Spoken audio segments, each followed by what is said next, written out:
ओम ब्रह्मानंदं परमसुखदं केवलं ज्ञानमूर्तिं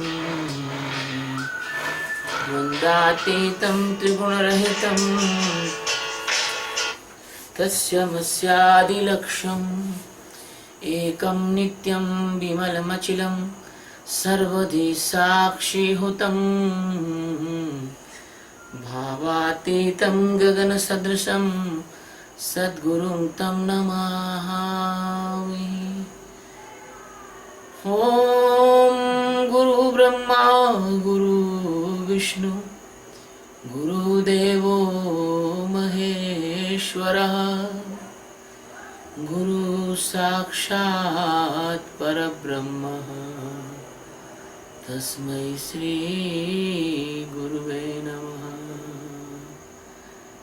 अखण्डमण्डलाकारं व्याप्तं येन चराचरम् तत्पदं दर्शितं येन परमानन्दं सद्गुरुं।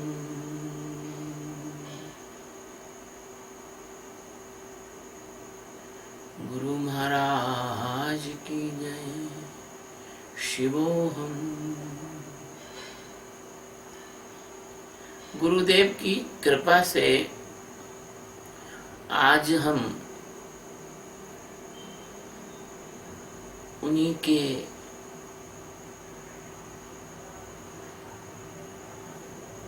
ज्ञान प्रवाह को आप तक ले जा रहे हैं और हम सिर्फ माध्यम हैं। मेरे बोलने वाले सद्गुरु हैं, मेरे मुंह से बोल रहे हैं। एक दोहा है कि मेरे गुरु सर्वत्र हैं, कोई जगह न खाली, मेरे मुख से बोलते सारे जग के मालिक। गीता का चौथे अध्याय का 32वां श्लोक है ये। एवं बहुविधा यज्ञा वितता ब्रह्मणो मुखे कर्मजान्निवद्धि तान् सर्वान्नेव ज्ञात्वा विमोक्ष्यसे। एवं बहुविधा यज्ञः विततः ब्रह्मण मुखे कर्मजान विद्धि तान् सर्वान् एवं ज्ञात्वा विमोक्ष्यसे। एवं का मतलब होता है इस प्रकार। बहुविधा यानी बहुत तरह के, बहुत विधि के, बहुत प्रकार के, यज्ञ यानी यज्ञ, ब्राह्मण यानी वेदों की, शतपथ ब्राह्मण वगैरह ब्राह्मण ग्रंथ हैं वेदों की, मुखे यानी वाणी में, वितता यानी विस्तार से कहे गए हैं। कर्म जान मन, इंद्रियां और शरीर की क्रिया के द्वारा संपन्न होने वाले, विद्धि ऐसे जानकर, तान यानी उन, सर्वाण यानी सबको, तू एवं यानी इस प्रकार तत्व से, ज्ञात्वा यानी जानकर, विमोक्षये यानी मुक्त हो जाएगा। इस प्रकार और भी बहुत तरह के यज्ञ वेद की वाणी में विस्तार से कहे गए हैं अर्जुन। उन सबको तू मन, इंद्रियां और शरीर की क्रियाओं द्वारा संपन्न होने वाला जान ले।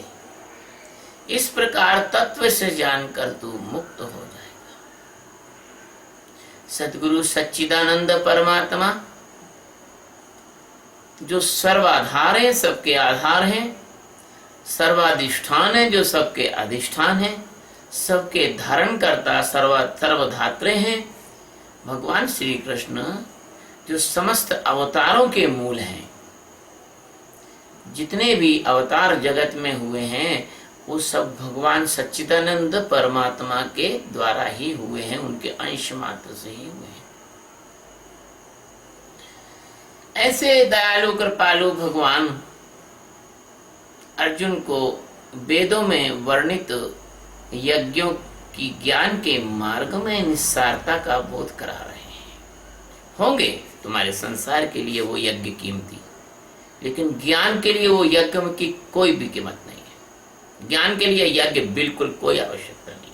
होंगे तुम्हारे संसार में पुत्र के लिए, साम्राज्य के लिए, धन के लिए, तुम्हारे जहां पर जो जो तुम्हें जरूरत है, इंद्र से जरूरत है, वायु से जरूरत है, अग्नि से जरूरत है, जो जो तुम्हारी जरूरत है पूर्ति करना है संसार के लिए होंगे। लेकिन भगवान का कहना है कि ज्ञान के मार्ग में इसकी निस्सारता है। वेदों में जिन यज्ञों का वर्णन है वे कैसे हैं? मन, इंद्रिय और शरीर की क्रियाओं द्वारा होने वाले मात्र कर्मकांड है। देखिए, मन, शरीर और इंद्रिय द्वारा जो कुछ भी होता है उसका आत्मा से कोई भी संबंध नहीं है। आत्मा अलग चीज है और ये सब कुछ अलग है। आत्मा इन सब से निर्लेप है। तो अभी तक जो गीता में कहा गया है आत्मा के विषय में, वो बार बार यही कहा गया है कि आत्मा मन, बुद्धि, इंद्रियों से परे है। और यहाँ पर जो वेदों में यज्ञ बताए गए हैं, कर्मकांड बताया गया है, वो मन इंद्रियों के माध्यम से किए जाने वाले यज्ञ हैं। क्योंकि ये मन इंद्रियां की जो क्रियाएं हैं वो माया का ही प्रभाग है, माया का ही हिस्सा है। अतः ये जो यज्ञ हैं आपको संसार की सिद्धियां भले दे सकते हो, आपको अच्छे अच्छे सपने दे सकते हो, लेकिन आत्म साक्षात्कार जागरण नहीं दे सकते। बबूल के पेड़ पर आम के फल भले ही लग जाएं, किंतु नींद के पेड़ पर लगने वाले फल जागृत के समय आप नहीं तोड़ के खा सकते। इसलिए मन, बुद्धि और चित्त, इंद्रियों की जो साधना है उससे परमात्मा कदापि नहीं मिल सकता।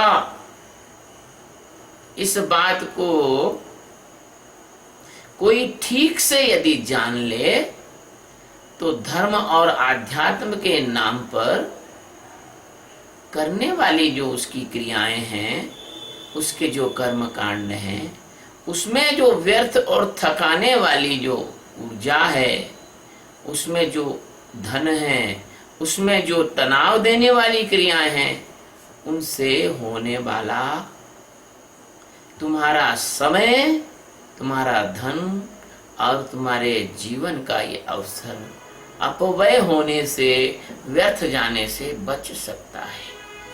मेरी बात शायद सभी को पसंद नहीं आए, क्योंकि बात ये थोड़ी कड़वी है और इस श्लोक का यही सम्यक अर्थ भगवान सद्गुरु बताना चाहते हैं कि अर्जुन, ये मन, बुद्धि और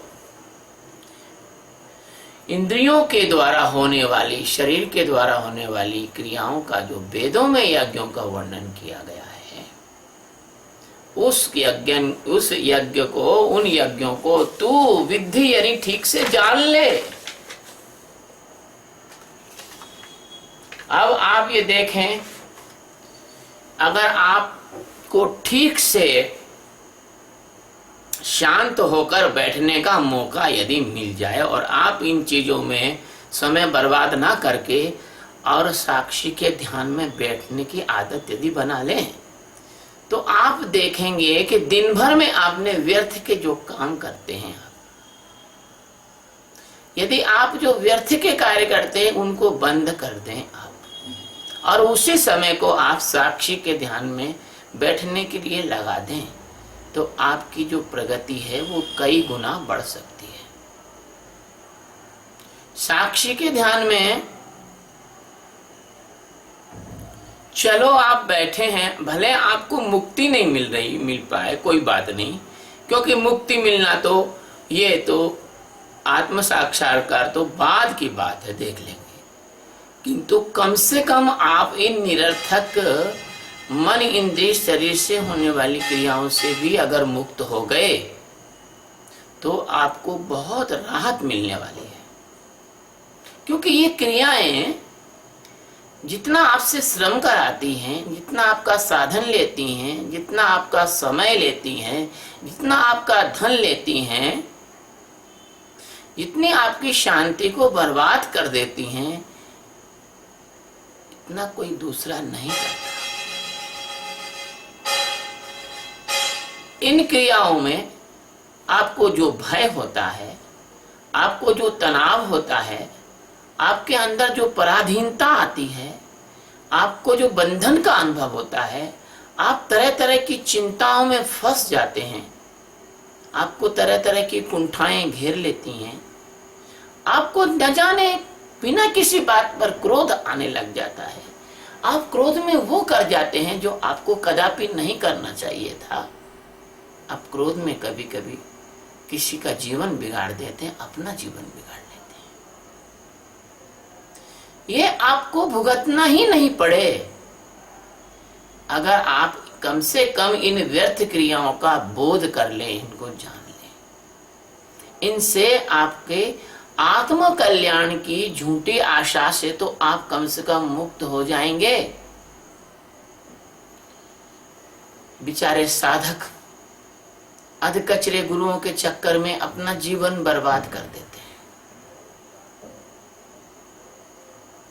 और बाद में वो लुटे पिटे इस जगत से खाली हाथ ही चले जाते हैं। कुछ उनको ना तो शांति मिलती, ना उनको कुछ ज्ञान मिलता, ना कोई संतुलन बनता, ना कोई आनंद मिलता, ना कोई वो जीवन को ढंग से जी पाते हैं, न कहीं उनके चेहरे पर चमक आ पाती। वो ऐसे चले जाते हैं बेचारे कोल्हू का बैल बनकर क्रियाओं को करते करते।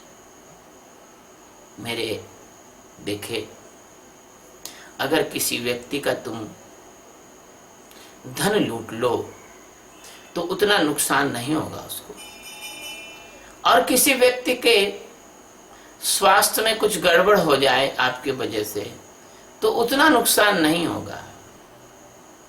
किसी व्यक्ति का मकान चला जाए, दुकान चली जाए, पत्नी चली जाए, बच्चे चले जाए, उतना नुकसान नहीं होगा। और जितना नुकसान अगर उसकी आपने श्रद्धा को लूट लिया तो हो जाएगा उसका। श्रद्धा बहुत ज्यादा कीमती चीज है। तो ये जो श्रद्धा है, इनकी साधकों की अधकचरे गुरुओं के चक्कर में ये श्रद्धा से लुट जाते हैं। श्रद्धा इनकी लूट ली जाती है और कर्म बंधन से मुक्त होने की साधना की जगह और कर्म बंधन में और गहरे फंसकर मरने की साधना करते रहते हैं। जो भी कर्म करते हैं, कर्म कभी भी पूर्ण होता नहीं। कर्म करने में, कर्म में कहीं न कहीं कोई छोटी सूक्ष्म अपूर्णता रह ही जाती है। बस वही अपूर्णता इन नकली गुरुओं के लिए बचाव का साधन बन जाती है। एक बार एक शेख चिल्ली और एक गुरु के पास गया और बोला, गुरु जी, बोले क्या, मेरे को तो परमात्मा को पाना है। तो गुरु ने कहा, बिल्कुल, हम तुमको मिलवा देंगे। तो उसमें शर्त क्या है? बस शर्त यह है कि हम आपको एक मंत्र दे रहे हैं, ओम डूंग डांग डिंग डांग डूंग नमः। अब इस मंत्र का आप जाप करना, ओम डिंग डांग डूंग डांग डूंग नमः। शेख चिल्ली ने सोचा, भैया कोई तांत्रिक गुरु है, कोई तंत्र का मंत्र है ये। तो उसने झट से उसको मंत्र को लिख लिया, याद कर लिया। तो वो अब इसको कितना जाप करना है? बोले बस इसको तुम सुबह 3 बजे से उठ के और 5 बजे तक 2 घंटे जाप करना, लेकिन इसकी एक शर्त है। बोले क्या? इस मंत्र को जाप करते समय गधा बिल्कुल नहीं आपके मन में आना चाहिए। गुरु तो बड़ा मनोवैज्ञानिक था, उसने नेगेटिव सजेशन उस शेख चिल्ली के दिमाग में डाल दिया। अब शेख चिल्ली गया, 3 बजे मंत्र जपने बैठा, और जैसे ही मंत्र उसने जपना शुरू किया उसके पहले ही गधा उसके दिमाग में प्रोजेक्ट हो गया, आ गया। अब तो शेख चिल्ली बहुत परेशान, जब भी मंत्र पढ़ जपे जब भी गधा आ जाए। ऐसे ही तुम्हारे गुरु लोग तुम्हारे सामने कुछ महाशर्त रख देते हैं, ज्ञान तो तुमको हो जाएगा पर तुमको ये ऐसा ऐसा करना पड़ेगा। अब वैसा वैसा तो तुम कर नहीं पाते, और वो गुरु कहते हम क्या करें, गलती तो तुम्हारी है, ज्ञान तो हम करा देते लेकिन तुम तो ये करते हो। तो ऐसे जो है तुम्हारी जो साधनाएं हैं, कम से कम तुम अगर अधकचरे गुरुओं के चक्कर में जीवन ना बर्बाद करके और कर्म बंधन से छूटने के चक्कर में और नए कर्म बंधन न बांधकर जो गहरा फंस के मरने की जो साधना कर रहे हो, तुमको पता ही नहीं चलता है कि उसकी तुम्हारी जो श्रद्धा है वो गलत जगह और गलत दिशा में और मन को भ्रम में डालकर लूट ली जाती है। तभी एक भजन में गाते हैं कि गुरु जी की पारख को ना करी, गुरु जी की पारख को ना करी, पाप पुण्य की बांध गठरिया, नरक की गैल धरी, और भ्रम की भंवर पड़ी। ये जो भ्रम की जो भंवर है, पाप और पुण्य की बात तो हम बाद में करेंगे, ये जो भ्रम की भंवर है, इस भ्रम की भंवर से तुमको छुड़ाना केवल किसी ब्रह्मवेत्ता सदगुरु के सामर्थ्य की बात है। और ब्रह्मवेत्ता सदगुरु को तो तुम चाहते ही नहीं। क्यों? कि ब्रह्मवेत्ता सदगुरु तो तुम्हारे मन की बात नहीं कर सकता, वो तो जो सत्य है वो ही बोलेगा। और तुम्हारी आदत पड़ गई कि तुम्हारे को खुश करने वाले गुरु के पास भी बैठ सकते हो, जो तुम्हारी झूठी तारीफ करे, है ना, जो तुम्हारे अवगुणों को न बताकर तुम्हारे दुर्गुणों को बड़ा घुमा फिरा के तुमको क्या आप तो बड़े सज्जन हैं। बोले क्यों? अरे गजब है, आप तो जुआ तो आप ऐसा खेलते हो कि कोई आपको हरा नहीं सकता है। आपको खुश होता, मैं ऐसा जुआ, और अरे वाह, तुम 2 बोतल शराब भी पी लेते हो लेकिन तुम्हारा होश नहीं खत्म होता, तुम उसमें भी अच्छी बात करते हो। चलो चिलम पीते हैं, आ जाओ। तुम्हें तुम्हारे को ऐसे गुरु चाहिए जो तुम्हारे अहंकार को, तुम्हारे दुर्गुणों को और ज्यादा सजा धजा कर तुम्हारे सामने प्रस्तुत करे। एक डॉक्टर के यहाँ मैं जाता था, बहुत दिनों पुरानी बात है, 30 साल पुरानी बात। वहां हरिद्वार का एक संत का फोटो लगा हुआ था। मैंने गुरु महाराज से दीक्षा ली हुई थी वो, तो मैंने गुरु महाराज को जाना था, तो मैंने उनको डॉक्टर को बताया। उनकी पत्नी भी डॉक्टर थी, वो भी डॉक्टर थे, और बहुत बड़ा क्लिनिक था उनका, और मैं जाता था। तो मैंने उनको बताया कि अरे ये तो आपने जो फोटो लगाया हुआ है ये तो ठीक है, लेकिन मेरे गुरु से आप ज्ञान प्राप्त कर सकते हैं। तो उन्होंने पूछा कि भाई आपके जो गुरु हैं वो कहाँ रहते हैं? मैंने उनका फला जगह रहते हैं। उनका कितना बड़ा आश्रम है? आश्रम तो उनका छोटा ही है। उनके यहाँ पर कौन कौन सी कारें हैं? तो मैंने कहा कार तो उनके पास एक भी नहीं है। तो बोले नहीं, ये गुरु हमको नहीं चल सकते, हमको हमारे स्टेटस के अनुसार गुरु चाहिए,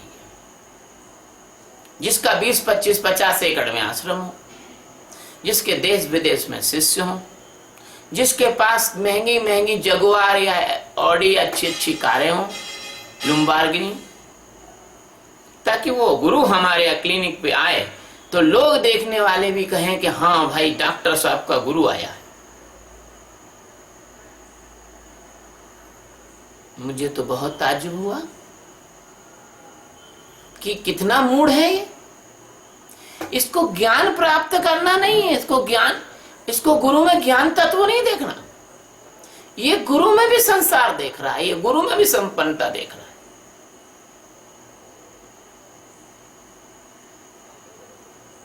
यही कारण हुआ कि इस भारतवर्ष के वो जो गुरु लोग विदेश गए और उन्होंने बहुत सारा साम्राज्य, धन, बड़े बड़े आश्रम बनाए। वो लोग भले ज्ञान हुआ या ना हुआ हो उन्हें, लेकिन उनके पीछे तमाम लोग चले और जो सत्य का प्रतिपादन करने वाले थे उनके पास मुट्ठी भर लोग ही आ पाए। तो भगवान श्री कृष्ण इस श्लोक में यही कह रहे हैं कि भैया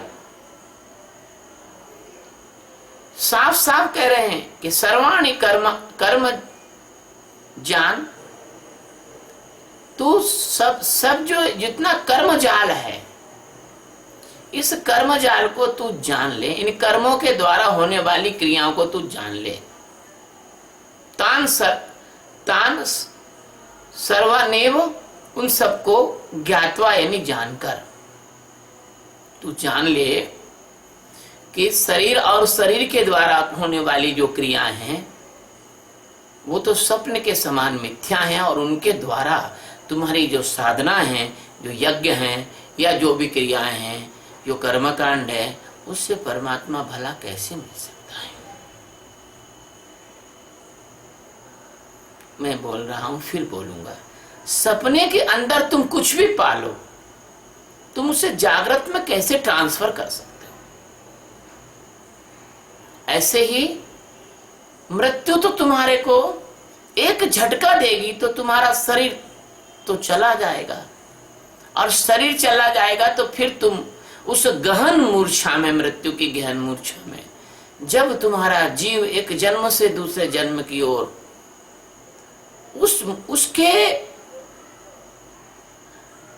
कुछ अद्वितीय अकथनीय प्रभावों के कारण जो जन्म लेगा नया, वहां तुम्हारे किए हुए इन कर्मकांडों का कोई भी उपयोग नहीं, क्योंकि तुम्हारी जो मूर्छा है, तुम्हारा जो अज्ञान है, तुम्हारी जो वासनाओं की वृत्तियां हैं, वो जो कि त्यों रही, तुम शांत तो हो नहीं पाए। तो भगवान कहते हैं तान सर्वनेव ज्ञात्वा, उन सबको तू जान ले, और जानकर ही तू विमोक्ष से, जानकर ही तुम मुक्त हो पाएगा। अगर तुमने नहीं जाना, तुम इनसे नहीं हट पाए, तो इनकी मूर्छा तुम्हारे को हमेशा बनी रहेगी, हमेशा बनी रहेगी। रावण मरते मरते जब उससे लक्ष्मण ने पूछा कि आपके कौन से काम अधूरे रह गए, बोले मेरे 2 काम अधूरे, 3 काम अधूरे रह गए। बोले कौन कौन से?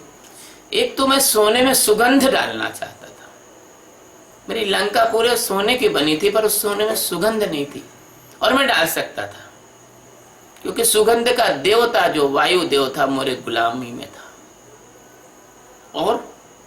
और दूसरा, मैं स्वर्ग तक सीढ़ी बनाना चाहता था, ताकि किसी को मरने के बाद स्वर्ग जाने की जरूरत ना पड़े, वो स्वर्ग की सीढ़ी पर चढ़ के चला जाए।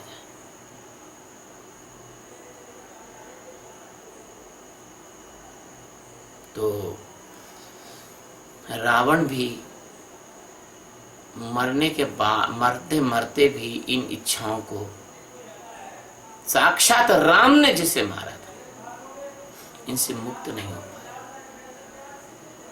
तो आप लोगों की तो क्या सामर्थ्य है? तो आपको यदि मुक्त होना है तो सिर्फ और सिर्फ तान सर्वान ने ज्ञातवा, उनको जानकर ही तुम विमोक्ष से तुम मुक्त हो सकते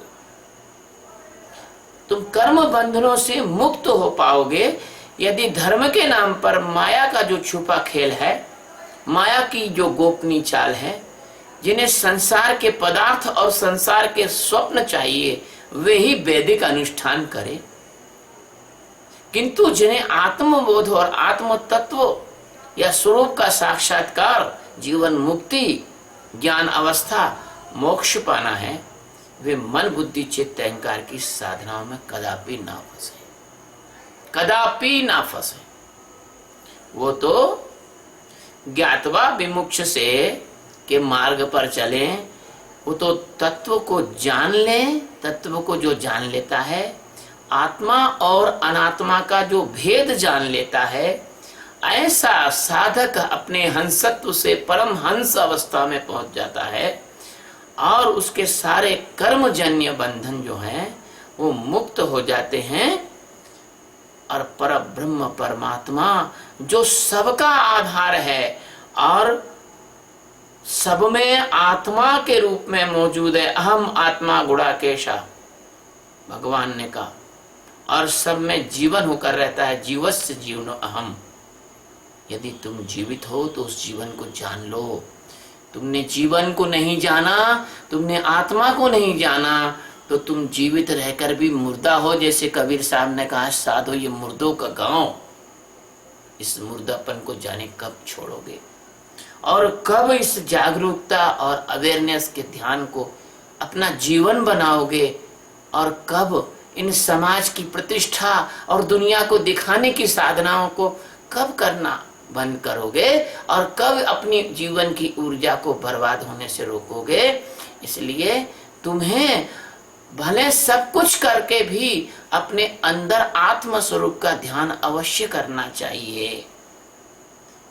क्यों?